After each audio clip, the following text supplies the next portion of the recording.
deixar ninguém dormir, eu falei, provavelmente eu serei o primeiro.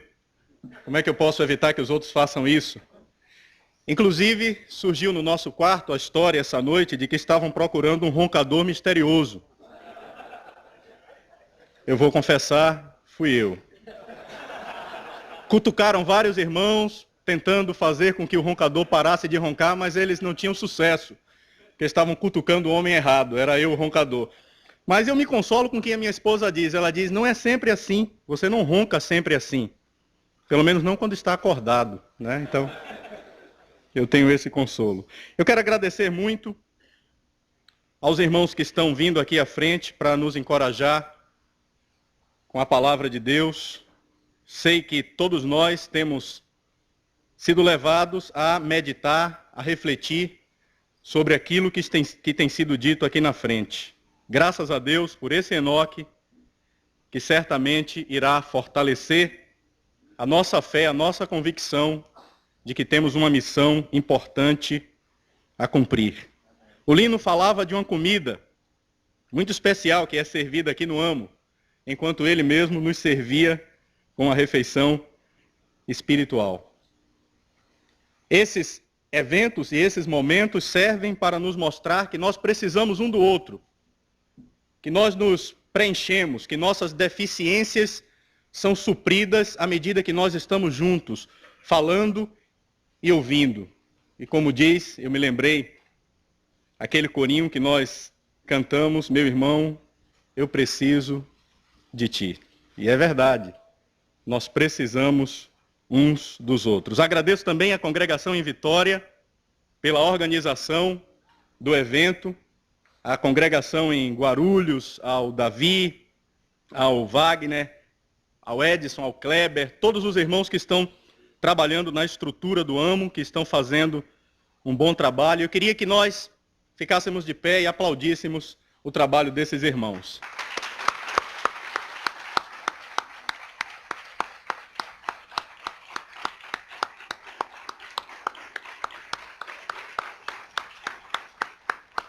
Muito obrigado, irmãos. Podem sentar.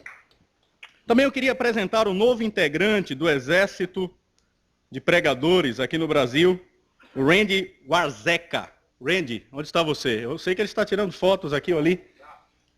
Ali está ele. O Randy está no Brasil, assim, desde fevereiro, e ele veio para trabalhar com a igreja em Aracaju, no estado de Sergipe, no Nordeste. É uma alegria muito grande receber o Randy aqui no Brasil. Seja bem-vindo, irmãos. Seria bom que todos pudessem depois conhecer de perto o Randy. Que conselhos de dentro da prisão um homem que fora preso por causa da fé que professa daria?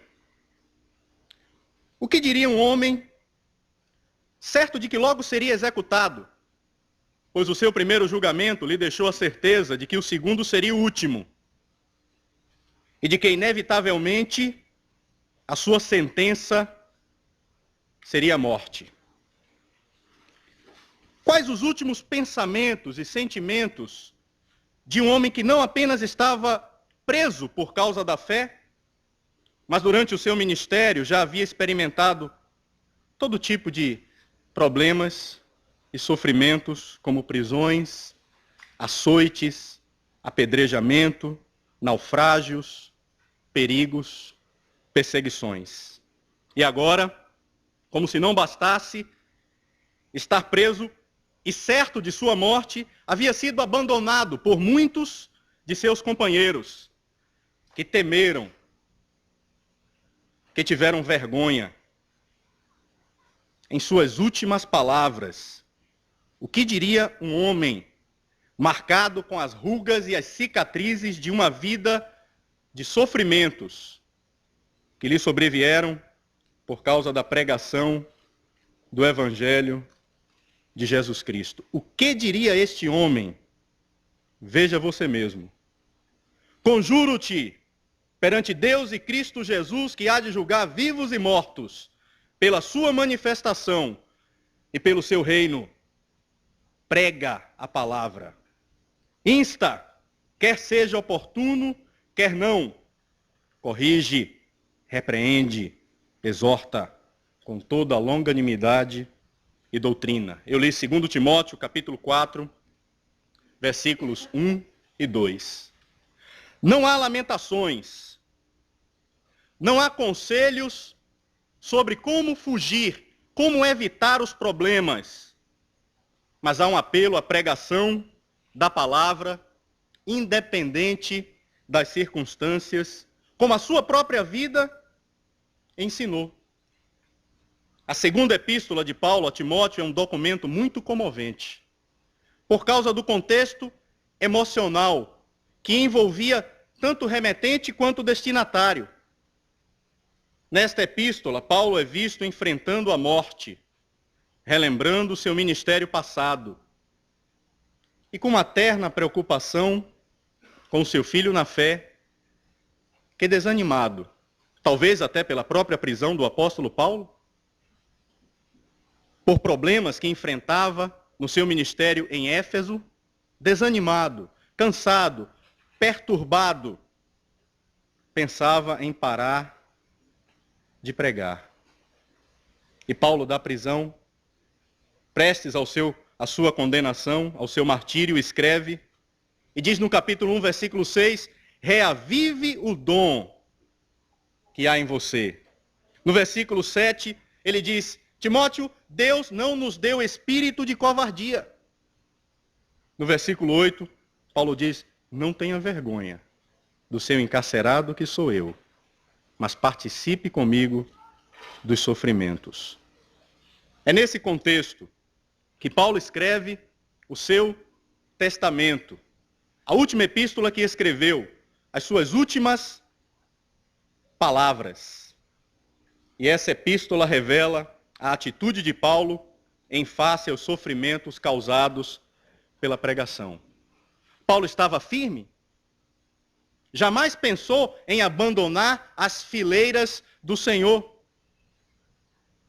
O exemplo veio de Jesus, Paulo aprendeu e ele estava transmitindo de forma prática, não teórica, a Timóteo como se comportar na hora do sofrimento advindo da pregação do Evangelho. A lição, a grande lição na segunda epístola é perseverança em meio à oposição e todo tipo de dificuldades.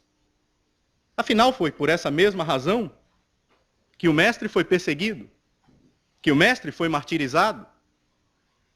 Mas ele nunca deixou de pregar, ele nunca deixou de revelar à humanidade todo o desígnio de Deus.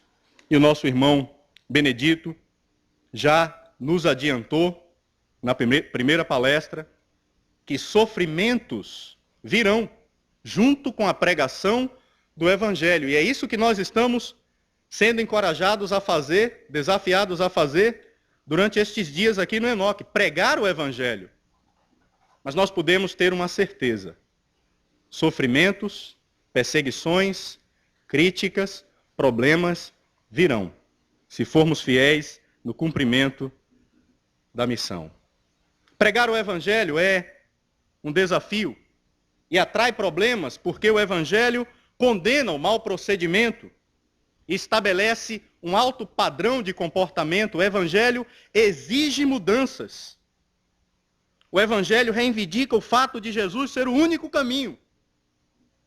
E estas coisas incomodam pessoas que, por fim, irão se colocar contra o Evangelho e a pregação da palavra de Deus. Sim, irmãos, neste trabalho há oposição e perseguição. E a epístola de Paulo, a segunda epístola de Paulo a Timóteo, fala sobre isso. No capítulo 2, versículo 25, Paulo pede a Timóteo para disciplinar com mansidão os que se opõem. No capítulo 3, versículo 8, Paulo fala que há pessoas que resistem à verdade, da mesma forma que Janes e Jambres resistiram a Moisés. No capítulo 3, versículo 12, Paulo assegura: todos os que querem viver piedosamente em Cristo Jesus serão perseguidos. E no capítulo 4, versículo 14, tristemente, Paulo diz sobre uma experiência sua, até confirmando todos os fatos que ele havia revelado, Alexandre o latoeiro causou-me muitos males. Perseguição, oposição. E além disso, frustrações. Frustrações. Nós não gostamos de falar sobre frustrações. Mas é um fato, elas virão e nós precisamos estar preparados para lidar com elas. E Paulo fala no capítulo 2 sobre pessoas que deixaram a verdade. Versículo 17 e 18, ele falou sobre Emineu e Fileto, que se desviaram da verdade e estavam influenciando pessoas, pervertendo pessoas. No capítulo 4, versículo 10, Paulo disse: Demas, amando o presente século, me abandonou. E no versículo 16, talvez a revelação da maior frustração de Paulo, Paulo diz: na minha primeira defesa, ninguém foi a meu favor, antes todos me abandonaram. Frustrações. Frustrações. Coisas, acontecimentos inesperados, desagradáveis, irão ocorrer enquanto estivermos ocupados com o ensino da palavra de Deus. E nós precisamos aprender a lidar com eles. E Paulo está ensinando o que fazer. Então, Paulo, o que fazer? Exatamente aquilo que ele disse a Timóteo. Pregue a palavra. Faça isso. Não é uma solução mágica. Não é algo que fará com que os problemas desapareçam, com que as frustrações não mais ocorram. Paulo está dizendo: você não deve ficar preocupado em achar as soluções para todos os problemas, para todas as frustrações, ao ponto de deixar de fazer aquilo que é o seu trabalho. Pregue a palavra, quer seja oportuno, quer não. No capítulo 4, se 2 Timóteo é a última epístola escrita por Paulo, no capítulo 4 nós temos as últimas palavras do apóstolo Paulo. A humanidade não receberia uma próxima epístola e não ouviria próximas palavras, pelo menos registradas, da parte do apóstolo Paulo. E ele fala: Timóteo, pelo que há de mais sagrado perante Deus e Cristo Jesus, pregue a palavra. Nem sempre conseguimos captar os sentimentos presentes em palavras escritas. Mas o contexto emocional aqui propõe muita emoção nessas palavras de Paulo a Timóteo. E eu começo a imaginar como seria se essas palavras fossem ditas pessoalmente a Timóteo. Paulo não falaria sem ímpeto, não falaria sem firmeza. Talvez Paulo olharia nos olhos de Timóteo, colocaria as mãos sobre os seus ombros e diria: meu filho, é assim que Paulo tratava Timóteo, pregue a palavra, não desista, independente do que se passe com você, das circunstâncias que você viva, pregue a palavra. E talvez Paulo falaria isso com os olhos cheios de lágrimas, quem sabe depois, um forte e prolongado abraço de despedida, porque ele estava se despedindo. Queria ver Timóteo, mas estava nessa epístola de antemão se despedindo. O que fazer quando as coisas não andam bem? Pregar a palavra. Pregar a palavra. Quer seja oportuno, quer não. Aqui nós temos uma grande e importante lição. Muitas vezes entendemos mal o que esse versículo quer dizer quando diz quer seja oportuno, quer não.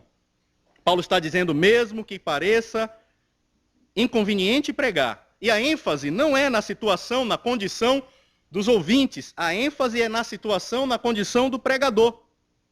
Quando ele diz prega a palavra, quer seja oportuno, quer não, não significa que você deve ser inconveniente quando estiver pregando.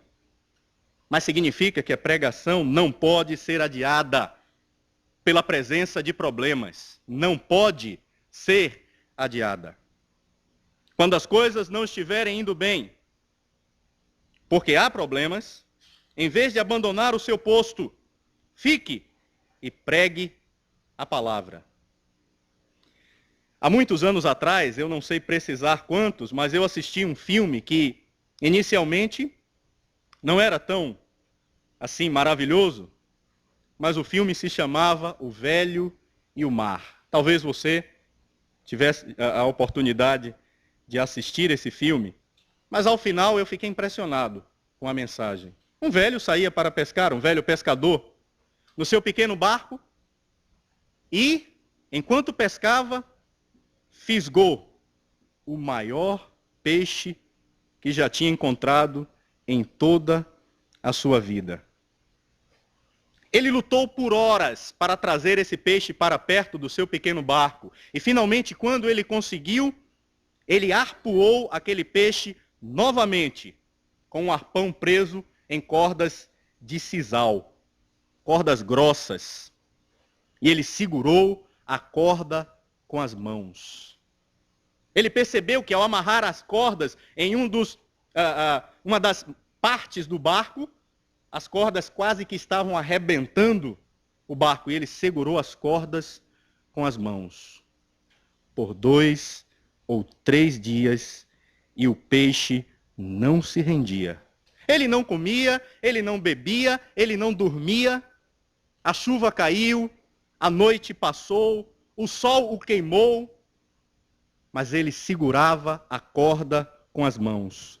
Suas mãos começaram a sangrar, feridas, mas ele não largou a corda. E o filme se passava nessa cena que durava dias, e eu imaginava, será que não vai acontecer alguma coisa mais interessante do que isso? A cena era sempre a mesma, o barco, o mar e o peixe. E o velho segurava a corda com as mãos. O peixe desistiu, ele trouxe o peixe para perto do barco e levou o seu troféu de volta para casa. Por quê? Porque ele não largou a corda. Não importa a pressão, não importa o estresse, não importam as críticas, não largue a corda na luta pelo Evangelho. Não largue, segure com firmeza. Capítulo 4, então, versículo 5, Paulo diz para Timóteo: tu, porém, sê sóbrio em todas as coisas, suporta as aflições, faze o trabalho de um evangelista, cumpre cabalmente o teu ministério, pregue, suportando as consequências ou problemas que virão em função da pregação. O mais fácil, a maneira mais fácil de se livrar de um problema é por meio da desistência. Mas sabe de uma coisa? Eu estou falando para homens que não podem desistir, não podem desistir de jeito nenhum, não podem desistir.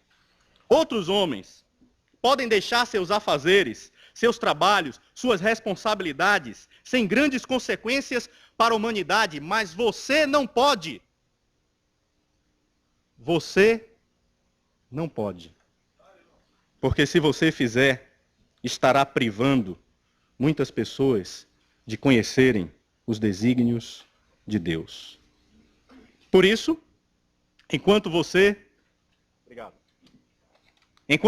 tenta vencer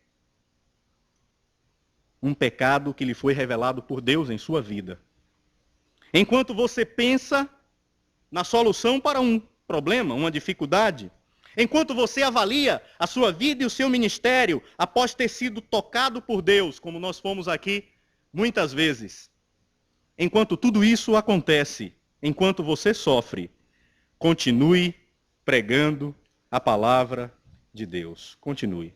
Nós não podemos parar. Não podemos dizer para as pessoas, não, eu tirei umas férias, eu estou assim, estamos fechados. Eu não posso ensinar, eu tenho que pensar um pouco sobre algumas coisas. Pregue enquanto pensa. Pense enquanto prega. Mas não pare de pregar. Não há tempo para isso. Não há tempo para isso. Mas qual é o segredo? O segredo da perseverança no ministério. Nós gostamos de saber dos segredos, não é verdade? Queremos saber o segredo do evangelismo. Queremos saber o segredo do crescimento da igreja. Nós queremos saber o segredo. E qual é o segredo da perseverança no ministério? Paulo disse a Timóteo qual era o seu segredo e ele recomendou a Timóteo a fazer o mesmo. No capítulo 2 da segunda epístola, versículo 8. Eis o segredo. Lembra-te de Jesus Cristo, ressuscitado de entre os mortos, descendente de Davi, segundo o meu evangelho. A primeira sentença, lembra-te de Jesus Cristo. Aí está. A grande chave, o grande segredo da perseverança no evangelho, do ânimo sendo alimentado apesar dos pesares. Lembra-te de Jesus Cristo. Interessante. Paulo estava prestes à sua morte, às portas da morte, e ele pede a Timóteo para lembrar-se de Jesus Cristo, e é claro, nós devemos lembrar de Jesus Cristo de todas as formas e maneiras, sobre todos os eventos da vida de Jesus Cristo, mas Paulo vai especificar um evento. Lembra-te de Jesus Cristo, ressuscitado de entre os mortos. Por que, Paulo? Ressuscitado de entre os mortos? Porque a vitória virá para aqueles que permanecerem fiéis em meio à oposição, em meio ao sofrimento, em meio às críticas, como Jesus, que permaneceu fiel, ressuscitou, venceu, sofreu as consequências de ter pregado a palavra. O mataram por isso, mas ele tornou-se o vencedor. E desta vitória, nós participaremos se continuarmos a pregar. Não devemos esperar, irmãos, gozar aqui na terra de um tempo no qual iremos pregar sem problemas. Nós gostaríamos, não é verdade? Às vezes eu me pego pensando nisso. Mas nós não devemos esperar um tempo no qual iremos pregar sem problemas, sem oposições, sem críticas, sem dificuldades. Isso é uma utopia. Ah, você não está dando uma boa notícia. É a verdade. E a boa notícia é que nós podemos fazer o trabalho, apesar de tudo isto, e os problemas e os sofrimentos serão benéficos para a nossa fé. Mas é a verdade. Seria contra os ensinos claros das Escrituras pensar que passaríamos um período sem problemas enquanto pregamos a palavra de Deus. Então, pregador, obreiro, cooperador, quando o seu ministério tornar-se difícil, você sabe o que fazer. Prega a palavra, não desista. Lembre-se de Jesus Cristo, concentre-se na palavra de Deus, cumpra fielmente o seu ministério, não permita intimidação, não permita intimidação, não silencie a sua voz, a sua mensagem é urgente, ela não pode ser adiada, as pessoas estão vivendo às margens da eternidade. Pregue a palavra e a sua vida terminará como a de Paulo, quando ele disse no capítulo 4, versículos 7 e 8, combati o bom combate, completei a carreira, guardei a fé. Já agora, a coroa da justiça me está guardada, a qual o Senhor, reto juiz, me dará naquele dia, e não somente a mim, mas também a todos quantos amam a sua vinda.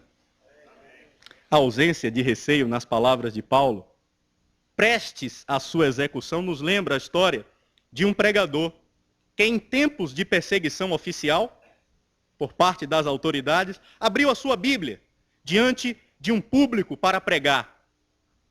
Quando surgiu um soldado que, apontando sua arma para ele, ordenou-lhe que não pregasse. O pregador respondeu: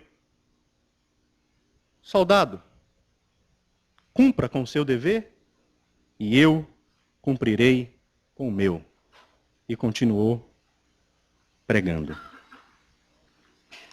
Eu quero agradecer àqueles que entre nós, por sua vida, têm dado o mesmo exemplo do apóstolo Paulo.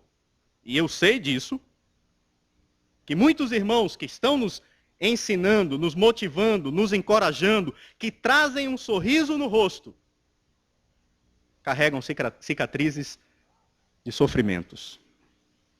Não são as crises que impressionam, mas como alguns ministros de Deus não largam o seu trabalho de jeito nenhum e ainda trazem um sorriso no rosto para nos encorajar. As últimas palavras de Paulo foram basicamente idênticas às últimas palavras de Jesus. Jesus disse: ide por todo mundo e pregai o evangelho a toda criatura. E Paulo disse a Timóteo: pregue a palavra. Aprendendo com Jesus, será assim. Nossas palavras serão como as dele? Serão as dele? E nossa vida de pregação será como a dele. Que Deus nos abençoe.